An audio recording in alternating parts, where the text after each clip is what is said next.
Life में कई बार ऐसी घटनाएं घटित हो जाती हैं जिनके बारे में हम कभी सपने में भी नहीं सोच सकते। आप में से बहुत से लोगों ने हवाई जहाज में यात्रा की होगी और कुछ लोगों का सपना भी होता है हवाई जहाज की यात्रा करने का।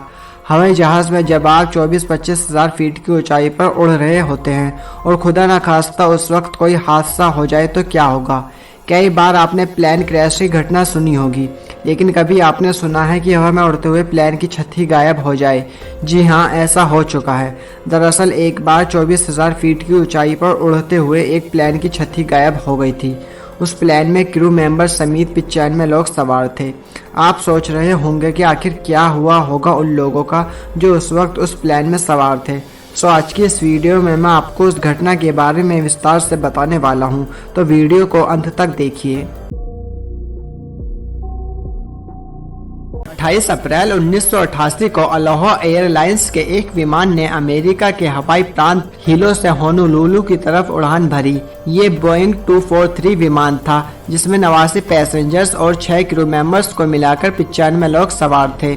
उस वक्त हवाई जहाज आसमान में 24,000 फीट की ऊंचाई पर उड़ रहा था। हवा के दबाव में कमी आने की वजह से विस्फोट हो गया और विमान की छत का एक हिस्सा उड़ गया। बाद में पता चला कि विमान की मेंटेनेंस सही से नहीं हो रही थी। विमान ने हीलो इंटरनेशनल एयरपोर्ट से दोपहर 1:24 पर उड़ान भरी थी और 1:48 पर विमान का एक छोटा सा हिस्सा टूटकर अलग हो गया था।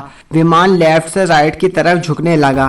थोड़ी ही देर में हवाई जहाज की छत का एक बड़ा हिस्सा गायब हो गया, जिससे प्लेन में सवार सभी लोग दहशत में आ गए। हालांकि हवाई जहाज को उड़ा रहे अनुभवी पायलट शॉन थीमर और मैडलिन टॉम्किंस ने इसकी सुरक्षित लैंडिंग करवा दी और एक बड़ा हादसा होने से बच गया। लेकिन इस घटना में 58 साल की फ्लाइट अटेंडेंट क्लारा बेल लैंसनिंग की मौत हो गई थी।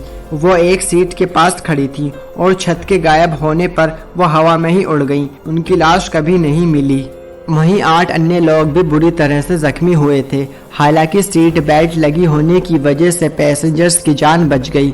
इस घटना में प्लेन में सवार 95 लोगों में से 65 लोगों को काफी चोटें आईं। घटना में प्लेन इतनी बुरी तरह डैमेज हो गया था कि उसे रिपेयर कराना संभव नहीं था।